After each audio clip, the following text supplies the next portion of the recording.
Tales from the Darkness.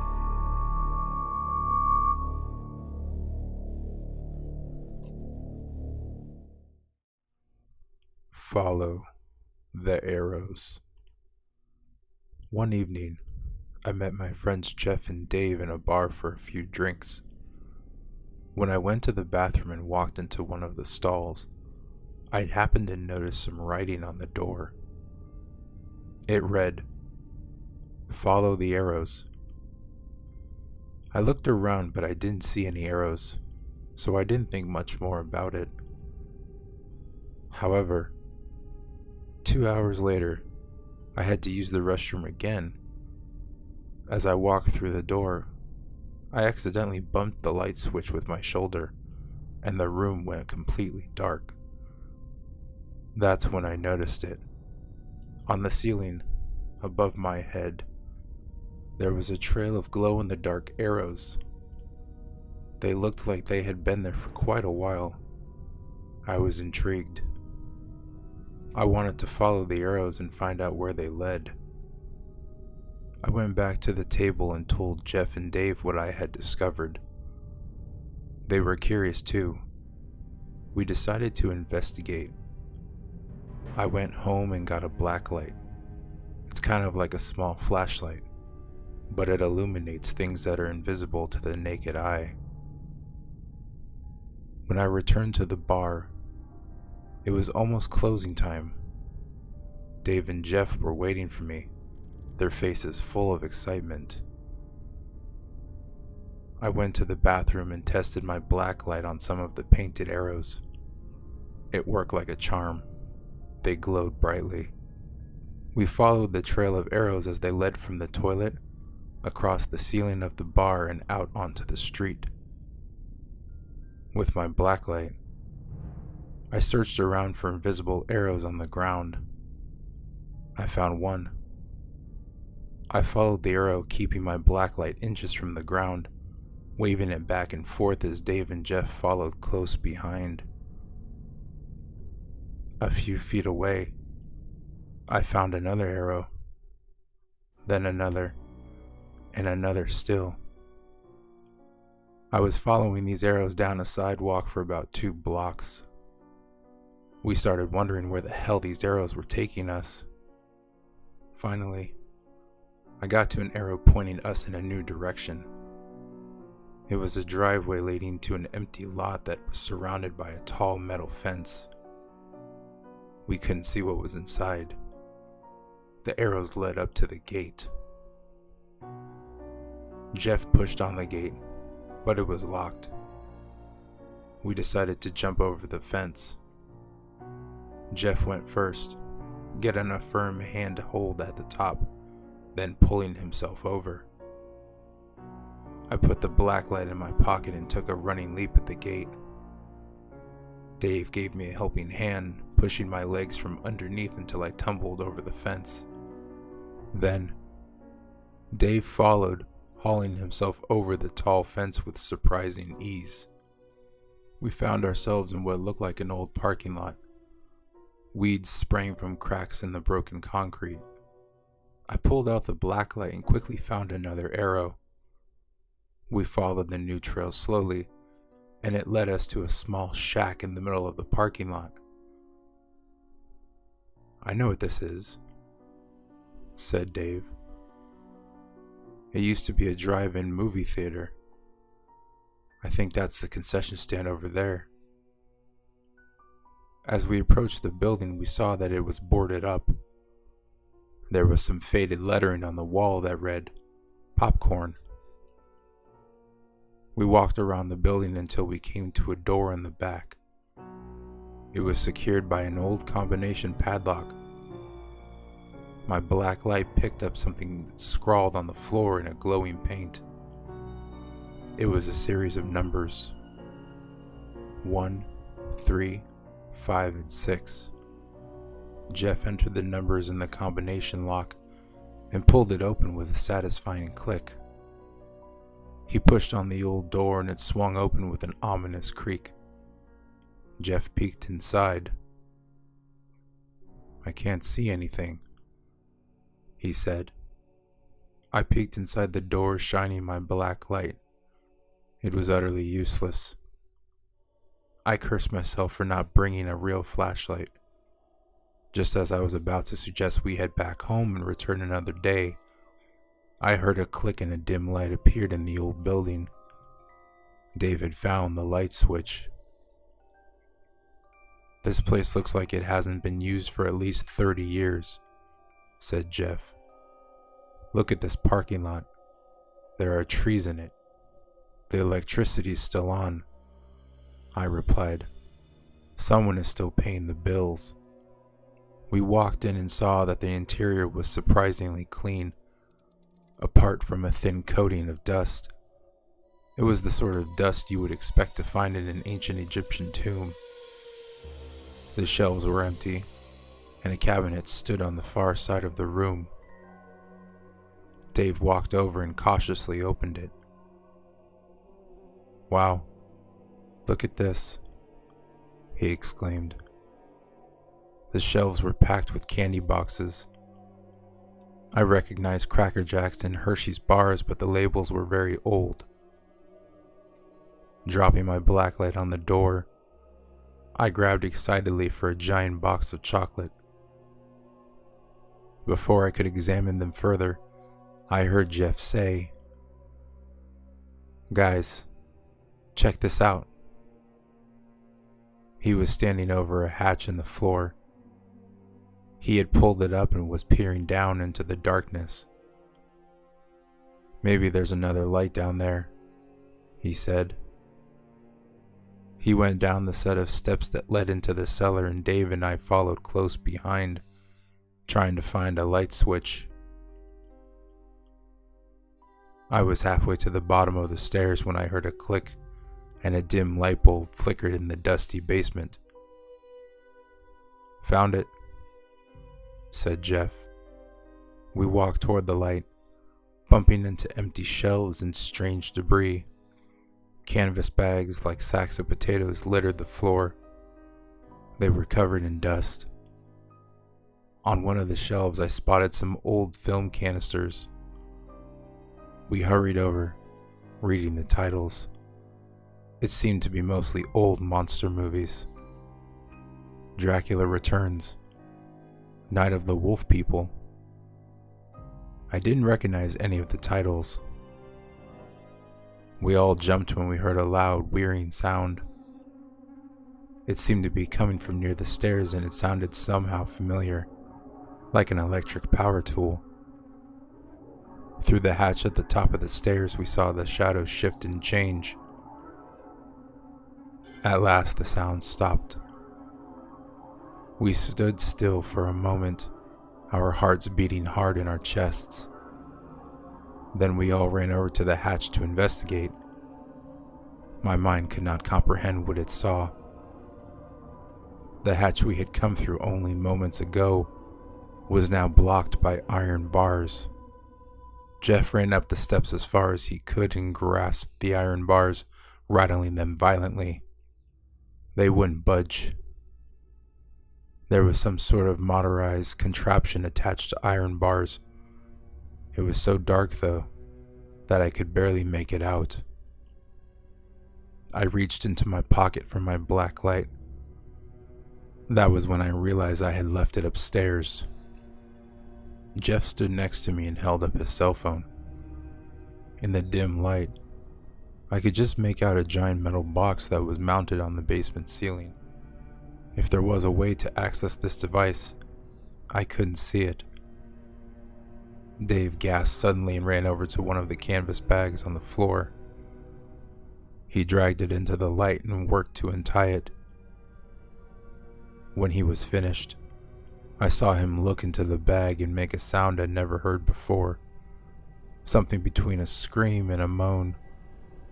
He started to hyperventilate. Jeff and I ran over and looked into the bag. At first I couldn't tell what I was looking at. Then I saw the hair and the pale flesh. I dropped the bag and vomited violently. I tried to speak, but I vomited again. "Jeff," I gasped, my throat raw. Your phone. Call the police. Call them now. I put my hand on Dave's shoulder. He was slowly rocking back and forth, trying to control his breathing and calm himself. I looked around. There were about a dozen similar bags on the floor. Jeff eventually got through to someone on the phone. He explained where the bar was and how we had walked several blocks to a parking lot with a fence around it. He told them about the concession stand and the basement with the locked iron bars. I grabbed the phone from him. Look, I said. There are dead bodies in bags down here. Dozens of them. The woman on the other end said, just stay calm. I want you to just stay on the line with me and give me your names. We told her who we were and answered her questions. I knew we should conserve the phone batteries, but she was our lifeline out of this crazy situation. After we'd answered all her questions, she said, you know, making prank calls to emergency rescue services is a very serious crime. My blood turned cold. She thought we were joking. As calmly as I could, I croaked, Ma'am, I swear to you, I have never been more serious in my life. Please send someone down here. If we're lying, you can arrest us. Just send someone, please. Young man, she replied, don't you have better things to do on a school night? I heard a click as she hung up the phone. She didn't believe us. I whispered. Give me the phone, said Dave. He dialed the operator and spoke calmly and deliberately. Operator, I'd like to speak to New Hyde Park Police, please. Yes, it's an emergency. No, I don't want 911 or dispatch. I want the police department. There was a moment of silence, and then he spoke in a deep voice. Hello, officer? I'd like to report some teenagers causing a disturbance in an abandoned building.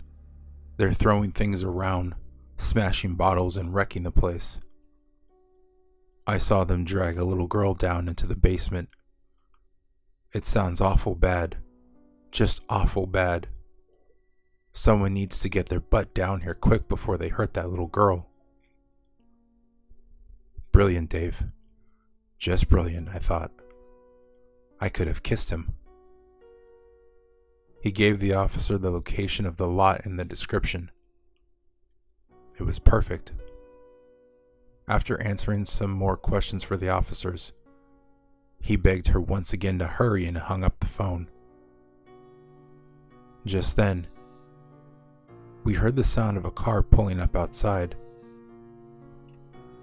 Wow, that was fast, said Dave.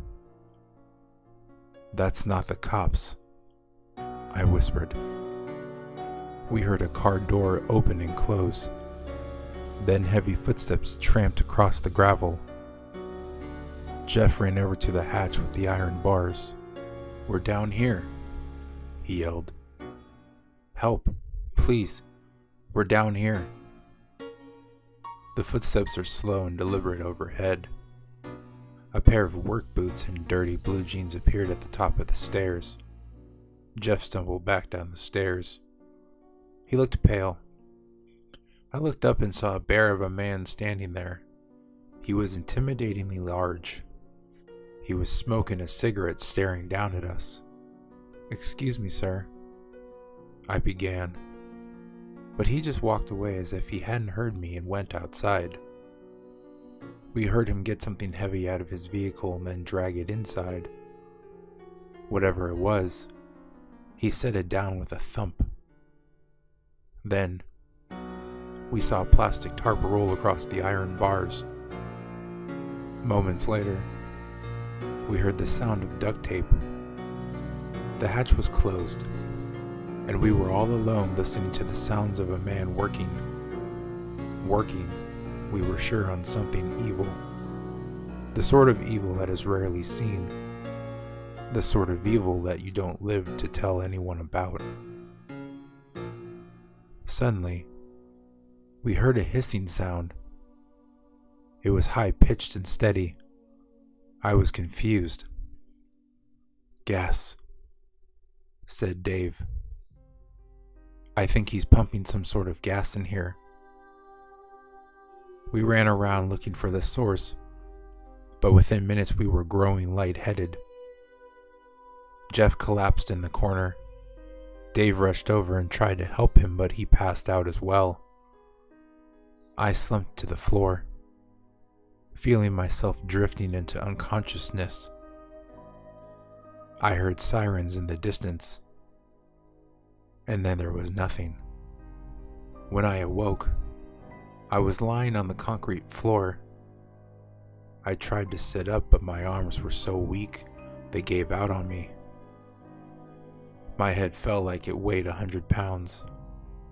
I heard coughing behind me. Startled, I rolled over and saw Dave as he began to come around. There was a moment of confusion as I looked around the dusty room. Then it all snapped back into place. Adrenaline pumping, my muscles found new strength. I grabbed Dave's collar. "Dave, we've got to get out of..." I stopped mid-sentence as I heard voices upstairs. "Excuse me, sir," said the first voice. "We've had reports of a disturbance out here. Have you heard anything unusual?" There was a very long pause, and then a deep, baritone voice said, "Yes, officer. There were some kids in this place making a hell of a racket. I came over here to run them off." "You own this property, sir?" asked the police officer. The man didn't get a chance to answer because I started screaming at the top of my lungs. Dave joined me. Jeff stirred, but I was too busy running up the stairs and pounding on the hatch to pay any attention to him. Dave grabbed a couple of metal film canisters and smashed them together, making an unholy racket. If anything more was said upstairs, we didn't hear it. What we did hear was the scuffle that ensued. The two men upstairs were slamming each other into the walls. One of them fell to the floor with a heavy thud. There was a gunshot, and then another. Finally, we heard a second body slump to the floor.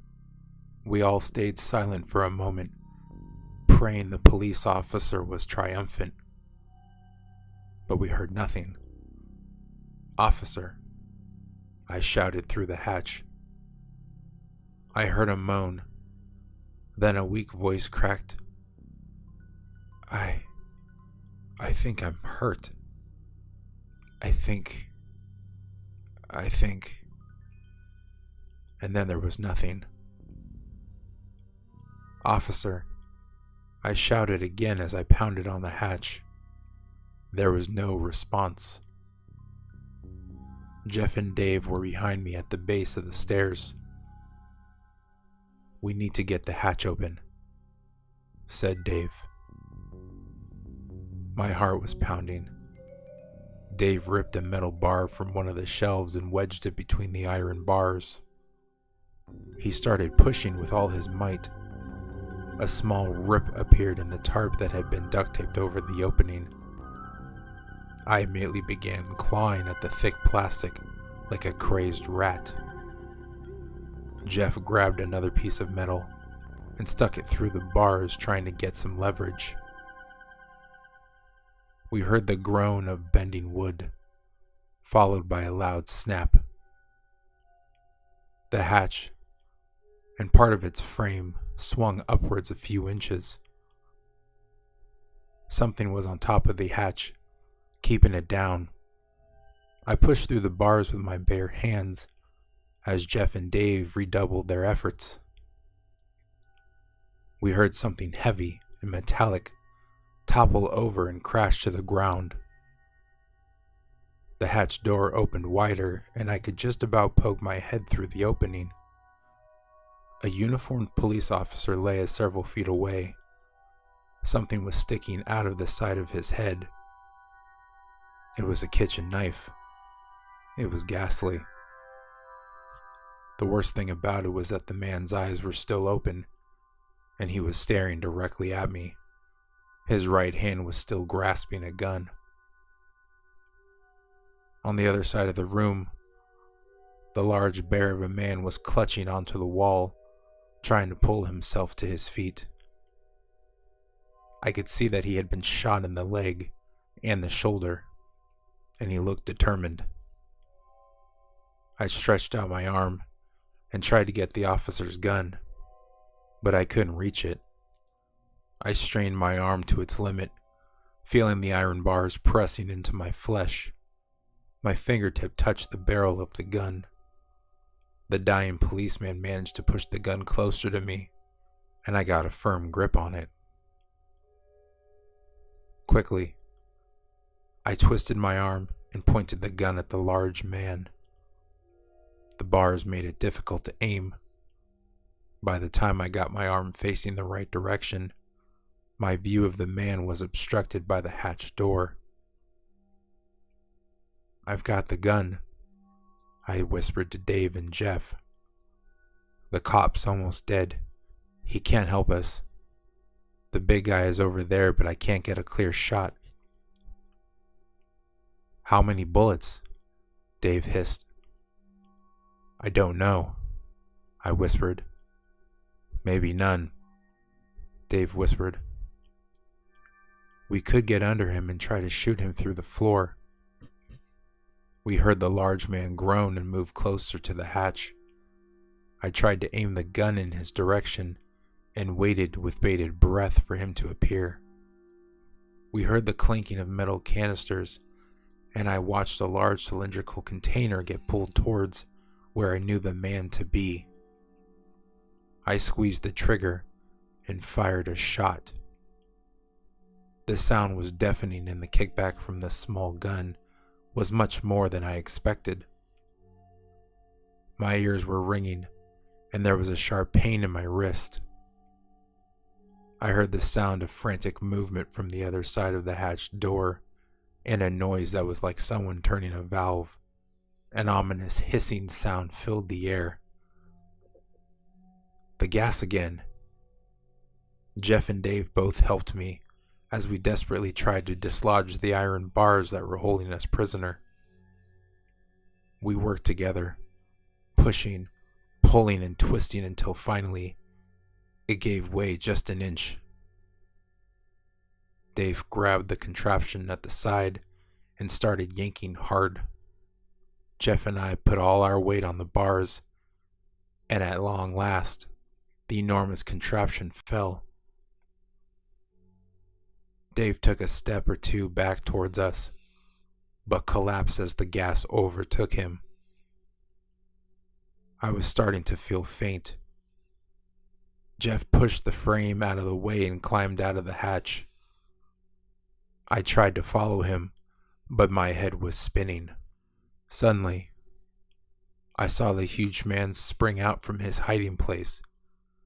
He had a wrench in his hand and clobbered Jeff over the head with it. I was having trouble thinking. Where had I put the gun? I didn't see it, and there was no time.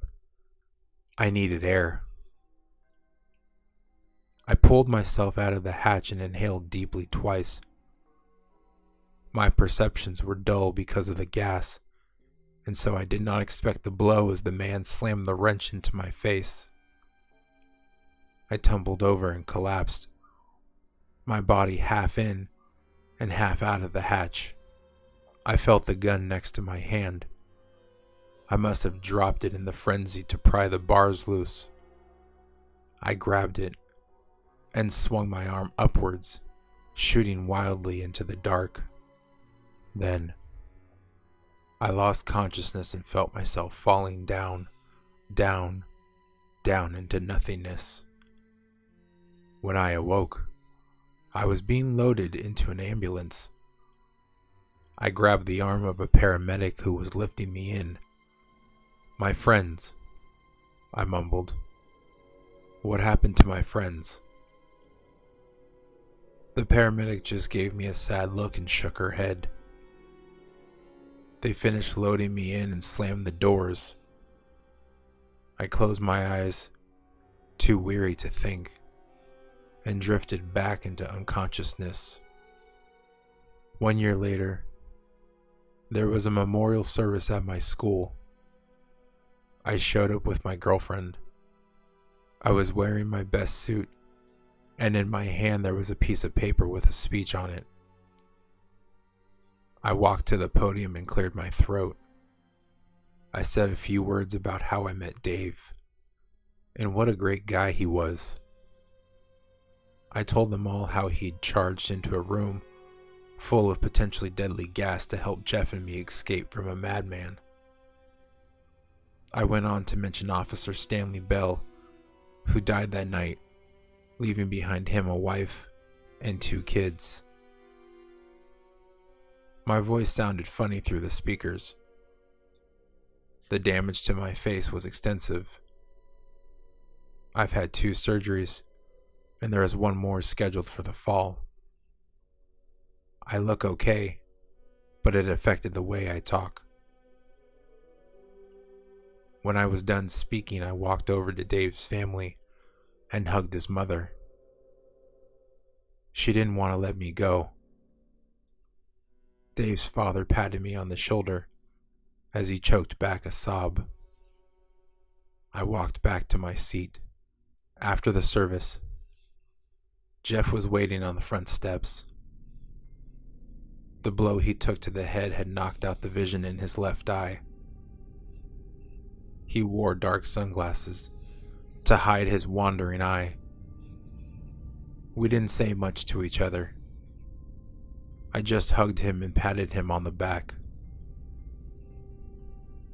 On the news, the reporters talked about the 37 bodies in canvas sacks that had been accumulating since 1957.